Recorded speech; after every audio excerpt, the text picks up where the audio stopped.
R E R. A R E R.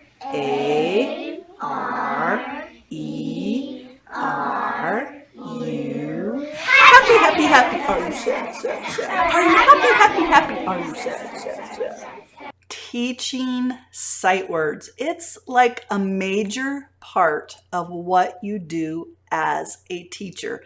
But what are some ways to get those sight words or heart words or whatever you want to call them sticking into your student's brain? And how can you do it without it being boring?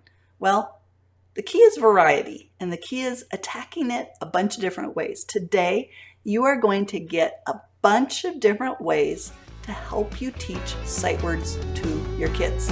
Are you ready? Let's go.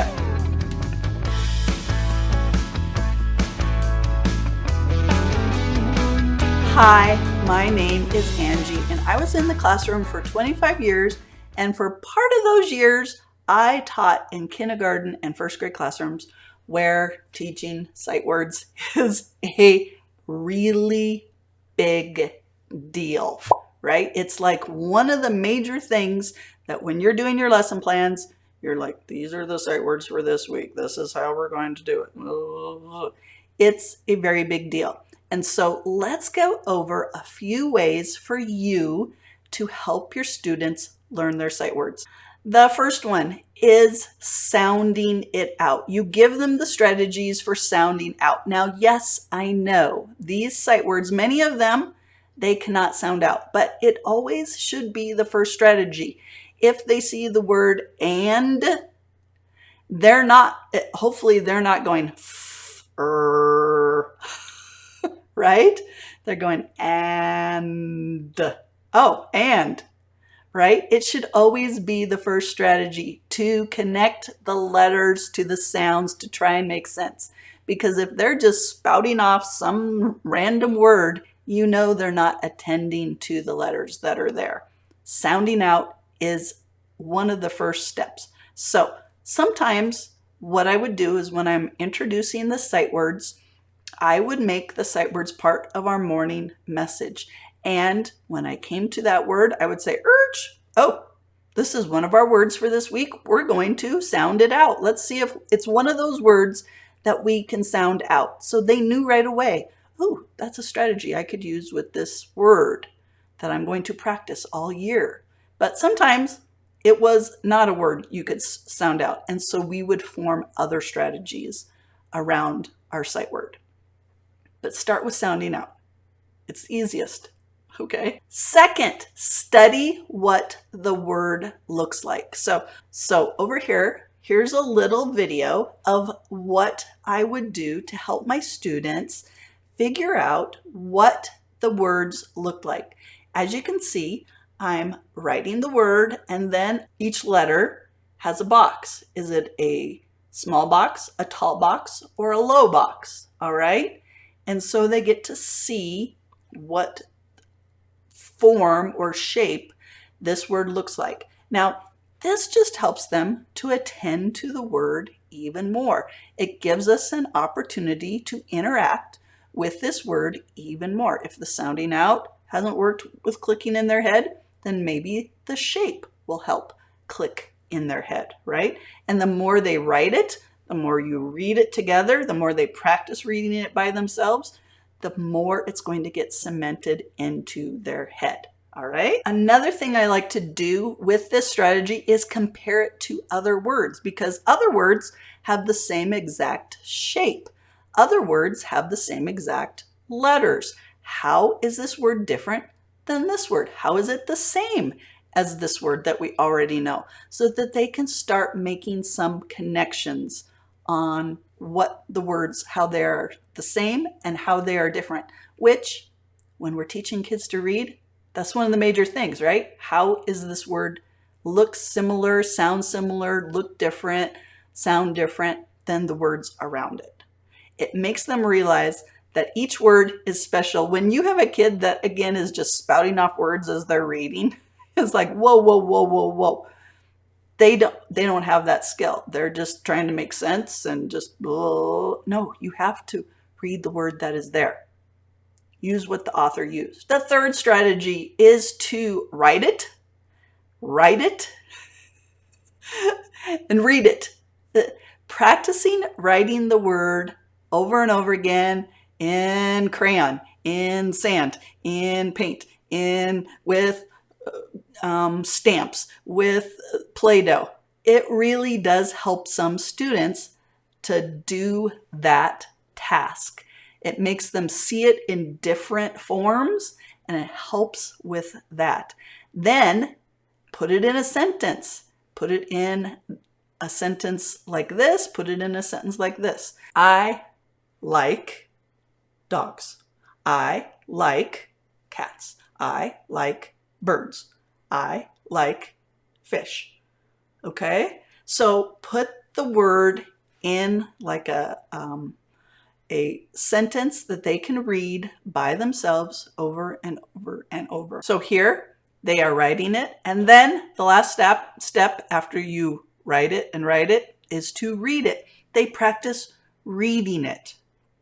I like dogs. I like cats. All right? Over and over and over. As you can see, these strategies aren't hard, but it's just a lot of exposing your students in different ways to the same word over and over and over again. The next little strategy is probably one that you've heard about before, but maybe not. I'm just going to include it, is the use of flashcards, but not real flashcards, okay? Flashcards work, but they're kind of boring. I'm not a huge fan of flashcards, but some kids like them to race and things like that.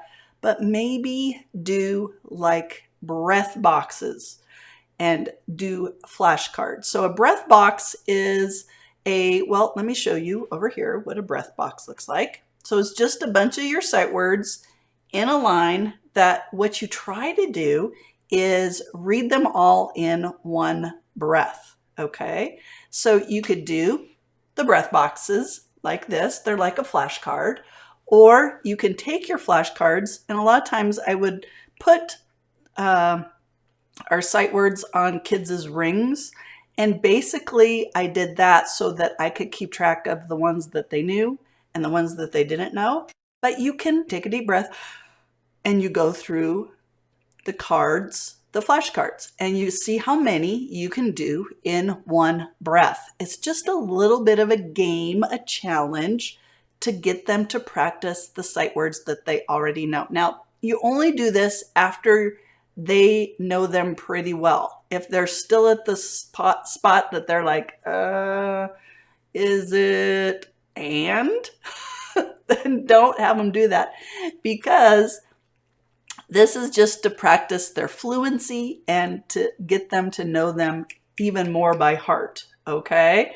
If they're pausing and not sure of it, it's going to be very frustrating and defeat the whole idea of being able to do a whole bunch with one breath, okay? So breath boxes / flashcards. The other one is this TPT product I have right here. I'm going to put a link down below for a free sample for you. And basically, this is just to do a whole bunch of practice, letters, rhyming, and sight words all in one spot. And in this product, they say it so that if your students are still not super fluent, part of the problem is that when you're teaching them, if you're not right there to reinforce that, yes, that word is and, yes, that word is was, yes, that word is, then they get mixed up. But with this resource, it is built so that they are saying it and have a chance to hear the word correctly. So it's like a little bit of a visual reinforcement as well as an audio reinforcement. And the last one, which is my favorite, we would do these whenever we had a few seconds in kindergarten and first grade, and that is to give the words some movement and some chant or some song. So here's an example for the word are. So I would say, okay, you guys, we're going to learn the word R. I would have the word R on the whiteboard or a piece of paper so that we would look at it. Can I sound this out? No. R. Oh, well, the A and the R together, they make an R sound, so we can kind of sound it out. But this is one of those words that we're just going to have to know by heart. So let's make this word into a chant and a song and a movement so that it helps my kinesthetic learners. And a lot of times if they would come to this word in their reading and they look at you like, uh-oh, and I would say, sound it out. Nope, can't sound it out. Look at this, what could it be? No clue. Then I would do the chant and they would go, oh, I know what it is. So here's the chant. A, R, see how my fingers are kind of like R's? R's. A, R, E, R. A, R, E, R. A, R, E, R, U. Happy, happy, happy. Are you sad, sad, sad? Are you happy, happy, happy? Are you sad, sad, sad? Okay, that's the chant that we did for R's. And all they had to do when they came to it in their reading, if they got stuck, I would say A, R, E, and see how I would spell it out, that verbal, that audio. Oh yeah, I know what that is. Okay, so we're making those connections with the movements, with the chant. Pretty soon, they got it. And another thing I would do with chants are they would go ahead and write the sentence too. Are you happy, happy, happy? Are you sad, sad, sad? They would also perform it for the classroom. Okay, who wants to perform Are you happy, happy, happy? And they would do like little skits with it. And so when we do happy, we're going to go, everybody go like this. And when we're sad, we're going to be like this. Okay, so they would put their own movements. They would really think about it. And then they would be able to write it. Are you happy, happy, happy? Are you sad, sad, sad? They could do some writing. They could do a picture. They could go back to the write it, read it. Okay, so there you go. 6 ways to help your students learn their sight words. It doesn't have to be boring. It doesn't have to be mundane. In fact, it can be pretty fun. And the more fun you can make it, the faster it's going to go. And they're just going to love school.